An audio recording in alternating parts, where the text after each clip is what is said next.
নারে তাকবীর, নারে তাকবীর।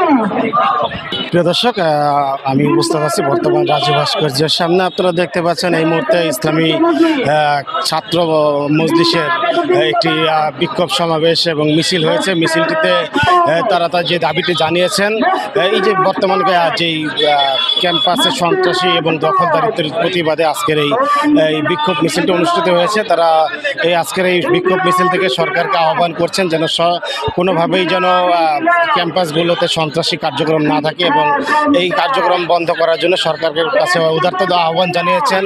এবং তারা তাদের এই আজকের বিক্ষোভ মিছিল থেকে আরও দাবি জানিয়েছেন, যদি তারা এই ক্যাম্পাসকে দখলদারিত্ব করতে চায় তাহলে এই ইসলামী ছাত্র মজলিস সেটা তাদের হাতে তারা প্রতিহত করবেন বলে এমনটি তারা জানিয়েছেন। আমরা এখন সরাসরি দেখানোর চেষ্টা করছি এখানে ছাত্র মজলিসের যারা আছেন তারা রাজু ভাস্কর্য থেকে তাদের এই মিছিলটি শুরু করে তারা শাহবাগ গিয়ে তাদের এই মিছিলটি শেষ করবেন এবং সরকারকে বারবার সতর্ক করে দিয়ে বলেছেন যে 24-এর পরে অবস্থানে কোনো প্রকার এই দখলদারিত্ব বা এই ছাত্র সন্ত্রাসী কার্যকলাপ কোনোভাবে যেন চলতে না দেওয়া হয়, সেদিকে সরকারকে সোচ্চার করার জন্য তারা এই বিষয়ে আহ্বান করছেন।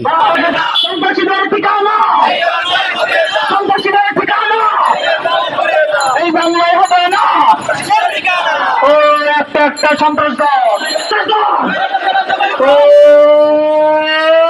সন্ত্রাস দল, সন্ত্রাস দল, সন্ত্রাস দল, সন্ত্রাস দল, সন্ত্রাস দল, সন্ত্রাস দল, সন্ত্রাস দল, সন্ত্রাস দল, সন্ত্রাস দল।